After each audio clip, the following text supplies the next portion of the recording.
BHK flat 842 SFTలో 59 లక్షలు మాత్రమే. Kompally Oakridge international school కి 5 నిమిషాల దూరంలో. నమస్తే, వెల్కమ్ టు సుమన్ టీవీ. నేను విష్ణు. ప్రస్తుతం పాటు AMFI registered mutual fund distributor Bonigala Solomon గారు ఉన్నారు. వారితో మాట్లాడదాం. సార్ నమస్తే. సార్ నమస్తే అండి విష్ణు గారు. సార్ సాల్మన్ గారు, ఇప్పుడు మ్యూచువల్ ఫండ్స్ గురించి చెప్పేటప్పుడు మ్యూచువల్ ఫండ్స్ అహి అంటే మ్యూచువల్ ఫండ్స్ నిజమే, మరి నిజమే కదా? మ్యూచువల్ ఫండ్స్లో ఎక్కువ ట్రాన్స్పరెన్సీ ఉంటుంది. Mutual fund is the most powerful investment weapon అని చెప్తుంటారు కాబట్టి అందరూ. మరి ఈ మ్యూచువల్ ఫండ్ అనేది ఎప్పుడు జీరో అవుతుంది? ఎటువంటి సిచ్యువేషన్స్లో మ్యూచువల్ ఫండ్ జీరో అవుతుందంటారు అసలు? మంచి క్వశ్చన్ అడిగారు విష్ణు గారు. ఈక్విటీ మ్యూచువల్ ఫండ్స్ అంటే ఒక కంపెనీ స్టాక్లో పెట్టకుండా ఈక్విటీ డైవర్సిఫైడ్ మ్యూచువల్ ఫండ్స్ అంటే వివిధ రంగాల్లోని స్టాక్స్ యొక్క సమ్మేళనంలో పెట్టడాన్ని ఈక్విటీ డైవర్సిఫైడ్ మ్యూచువల్ ఫండ్ అంటారు. డైరెక్ట్ స్టాక్ కొనుక్కుంటే ఒకవేళ బై మిస్టేక్లో ఆ స్టాక్ ఏమన్నా దెబ్బతిని జీరో అయిన స్టాక్స్ మనకి చరిత్రలో ఉన్నాయి. ఎన్నో స్టాక్స్ కాలగర్భంలో కలిసిపోయినాయి. అప్పుడు ఇన్వెస్టర్ డబ్బు జీరో అయిపోతుంది. మనం ప్రధానంగా ఇక్కడ మనం ఇన్వెస్టర్స్కి ఈక్విటీ మ్యూచువల్ ఫండ్స్ ఎందుకు మనం ప్రమోట్ చేస్తున్నామంటే డైవర్సిఫైడ్ ఈక్విటీ మ్యూచువల్ ఫండ్లో డబ్బు జీరో అవ్వదు. ఎందుకు? 30 నుంచి 50 కంపెనీల యొక్క స్టాక్స్ సమ్మేళనం. అది కూడా ఒక రంగం కాకుండా డైవర్సిఫైడ్ అంటే వివిధ రంగాల ఈక్విటీ మ్యూచువల్ ఫండ్స్ వివిధ రంగాల స్టాక్స్ కొంటారు కాబట్టి జీరో కాదు. ఓకేనా విష్ణు గారు? అయితే సెక్టార్ ఫండ్స్ తీసుకుంటే, ఒకే సెక్టార్ ఫండ్ తీసుకుంటే హై రిస్క్ ఉంటుంది. ఒక్కొక్కసారి రిటర్న్స్ రావచ్చు రాకపోవచ్చు, కానీ హై రిస్క్ ఉంటుంది. ఇప్పుడు సపోజ్ ఫార్మా ఫండే తీసుకున్నాం, హై రిస్క్ ఉంటుంది. అంటే ఇప్పుడు ఇన్ఫ్రాస్ట్రక్చర్ ఫండ్ ఉందండి, ఈ 3 ఏళ్ల క్రితం వరకు ఒక 10 years రిటర్న్స్ రాల. 10 years పాటు జీరో రిటర్న్స్. పెట్టిన ఇన్వెస్ట్మెంట్ అలాగే ఉంది. సో సెక్టార్ ఫండ్స్ గురించిలో 10 రూపాయలు యూనిట్ విలువ ఉన్నది 2 రూపాయలు 5 రూపాయలు కూడా అవ్వచ్చు. జీరో అయితే కావు, కానీ హై రిస్క్ ఉంటుంది. ఇక్కడ మరి మ్యూచువల్ ఫండ్స్లో ఉన్న డబ్బు ఒక్క యూనిట్ ఉన్నా కానీ ఎప్పుడు జీరో అవుతుందంటే రిడీమ్ చేస్తే, ఇన్వెస్టర్ రిడీమ్ చేసాడు అనుకోండి, అంటే అతని డబ్బు అతను తీసుకున్నాడు అనుకోండి, జీరో అవుతుంది. సో అక్కడ మనం టెక్నికల్గా జీరో అనం. కానీ ఫండ్లో SWP పెట్టాడు అనుకోండి, ఇన్వెస్టర్ SWP పెట్టాడు, సిస్టమాటిక్ విత్డ్రాయల్ ప్లాన్.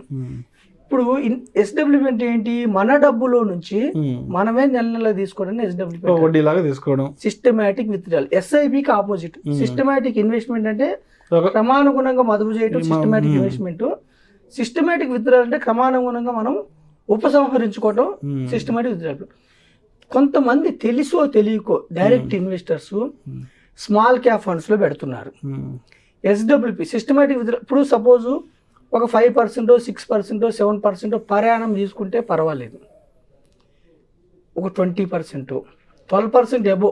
సపోజ్ 12% అంటే సంవత్సరానికి 1,12,000 అంటే నెలకి 1,000 రూపాయలు. 10 లక్షలకి సపోజ్ 12% తీసుకున్నారనుకోండి. కొన్ని సిచ్యువేషన్స్ ఉంటాయి విష్ణు గారు, ఒక 3 years వరుసగా నెగిటివ్ రిటర్న్స్ వచ్చిన సిచ్యువేషన్స్ కూడా ఉంటాయి.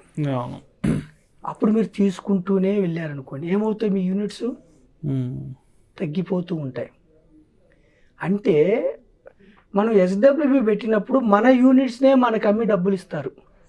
ఎవరు? Mutual funds. SWP పెట్టినప్పుడు చూసుకోవాల్సింది ఏమిటంటే మన యొక్క మార్కెట్ యొక్క ఇన్వెస్ట్మెంట్ వాల్యూ 12% పైన వస్తుందా రావట్లేదా. వరుసగా ఫస్ట్ ఇయర్ రాకపోతే ఓకే, సెకండ్ ఇయర్ రాకపోతే ఓకే, వరుసగా 3-4 ఏళ్ళు నెగిటివ్ రిటర్న్స్ వస్తే SWP ఆపుకోవాలి. ఆపుకోకపోతే ఏమవుతుంది? మన యూనిట్స్ అన్ని సెల్ అయిపోయి జీరో అయ్యే అవకాశాలు కూడా ఉన్నాయి. రెండవది ఏమిటి? Systematic withdrawal. ఫండ్ ఒక 10 లక్షలు పెట్టారు, ఫండ్ ₹1,00,00,000 అయిన తర్వాత 5-6% తీసుకుంటే ఓకే, కానీ పెట్టిన క్షణం నుంచే మీకు SWP కావాలన్నప్పుడు తక్కువ తీసుకోవాలి. ఇప్పుడు మనం మ్యూచువల్ ఫండ్స్ అజంప్షన్ ఏంటి? 12% ప్రయాణం వస్తుందని మనం అనుకుంటాం. అప్పుడు ఏం చేయాలి? మనం 5-6% మాత్రమే, 6-7% మాత్రమే తీసుకుంటే మంచిది. పాజిటివ్గా ఉన్నప్పుడు మనకు మనం తీసుకునేమో ఇన్వెస్ట్మెంట్ కంటే ఎక్కువ రిటర్న్స్ వస్తున్నప్పుడు ఏం కాదు. కానీ మనం తీసుకున్న రిటర్న్ కంటే తక్కువ రిటర్న్స్ వచ్చినాయి అనుకోండి, 3-4 ఏళ్ళు వరుసగా, మన యొక్క ఫండ్ జీరో అయ్యే అవకాశాలు ఉన్నాయి. ఒక్క ఎస్డబ్ల్యూపిలోనే మన రిటర్న్స్ కంటే ఎక్కువ మనకు వచ్చే ఫండ్కి వచ్చే రిటర్న్స్ కంటే ఎక్కువ అమౌంట్ విత్డ్రా తీసుకుంటే జీరో అయ్యే అవకాశం ఉంటాయి. ఇది ఇన్వెస్టర్స్ చాలా కేర్ఫుల్గా ఉండాలి. హైబ్రిడ్ ఫండ్లో పెట్టారనుకోండి విష్ణు గారు, హైబ్రిడ్ ఫండ్లో మార్కెట్ డౌన్ అవుతున్నప్పుడు తక్కువ పడుతుంది అనేది. అదే స్మాల్ క్యాప్, మిడ్ క్యాప్, మల్టీల్లో పెట్టినప్పుడు మార్కెట్ డౌన్ అయినప్పుడు ఎక్కువ డౌన్ అవుతుంది, పెరిగినప్పుడు ఎక్కువ పెరుగుతుంది అనేవి. So multi cap, large cap, mid cap, small క్యాప్లో పెట్టినప్పుడు మీరు ఎస్డబ్ల్యూపీ పెట్టినప్పుడు మీకు నెంబర్ ఆఫ్ యూనిట్స్ ఎన్ని ఉన్నాయి, నెట్ ఎన్ని ఎవ్రీ మంత్ సేల్ చేస్తున్నారు, ఇవి జాగ్రత్తగా చూసుకోండి. అదే మీరు డిస్ట్రిబ్యూటర్ ద్వారా వెళ్ళారనుకోండి, మీకు డిస్ట్రిబ్యూటర్ టేక్ కేర్ తీసుకుంటాడు. హైబ్రిడ్లో పెట్టి మీకు ఎస్డబ్ల్యూపీ ఇవ్వాలా, లేకపోతే మీ ఫండ్ అక్యుములేట్ చేసిన తర్వాత ఇవ్వాలా. నేను డైరెక్ట్ ఇన్వెస్టర్స్కి నేను ఇస్తున్నది ఏమిటంటే, ఎస్డబ్ల్యూపీ అంటే మన ఫ్లష్ని మనమే తినటం. అంటే శరీరానికి సరైన ఆహారం అందలేదు అనుకోండి, మన యొక్క కండలో నుంచి అవి జీర్ణించుకుంటాయి అనమాట. ఎస్డబ్ల్యూపీ అంటే మన యూనిట్స్ మనం అమ్ముతున్నాం. సో నెగిటివ్ మార్కెట్స్ వరుసగా ఒక్కొక్కసారి మార్కెట్ లో వరుసగా 3 years కూడా నెగిటివ్ రిటర్న్స్ వస్తాయి. వరుసగా 1 year, 2 year, 3 year, 4 years వస్తే ఆ టైంలో ఎస్డబ్ల్యూపీ స్టాప్ చేసుకోవాలి.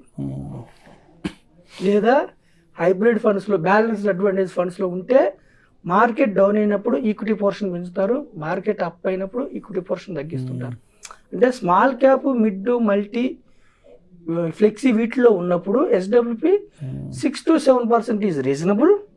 పైగా మన రిటర్న్స్ 6 to 7% కంటే కిందకి ఇచ్చినప్పుడు ఎస్డబ్ల్యూపీ ఆపుకోవటం మంచిది.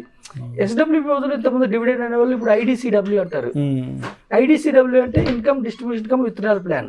అంటే మన ఇన్కమ్ నుంచి మనం తీసిస్తారు వాళ్ళు. అదే ఫండ్ మేనేజర్ చేతిలో ఉంటుంది అంతే వాళ్ళని. ఎస్డబ్ల్యూ అయితే మన చేతిలో ఉంటుంది ఎంత తీసుకోవాలని. సో ఐడిసిడబ్ల్యూ కోవిడ్ టైంలో ఏం చేశారు, కొన్ని ఫండ్ హౌస్లు 2-3 నెలలు ఆపేసాయి, కొంచెం తగ్గించాయి, 12% ఇవ్వకుండా తగ్గించాయి. అంటే ఐడిసిడబ్ల్యూ ఏంటంటే యూనిట్స్ కిందకి వెళ్ళవు,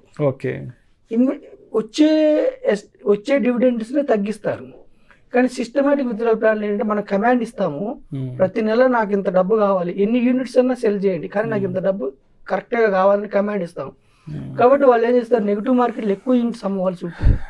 సో ప్రజలకు నేను ఇచ్చే ఎడ్యుకేషన్ ఏమిటంటే, ఎస్డబ్ల్యూపీ పెట్టుకున్నప్పుడు తక్కువ పర్సంటేజ్, అంటే బ్యాంక్ అంటే కొంచెం ఎక్కువ తీసుకోండి. బ్యాంక్లో 6 వస్తుంది అనుకోండి, 7-8 తీసుకోండి, తక్కువ పర్సంటేజ్ రిటర్న్ తీసుకోండి.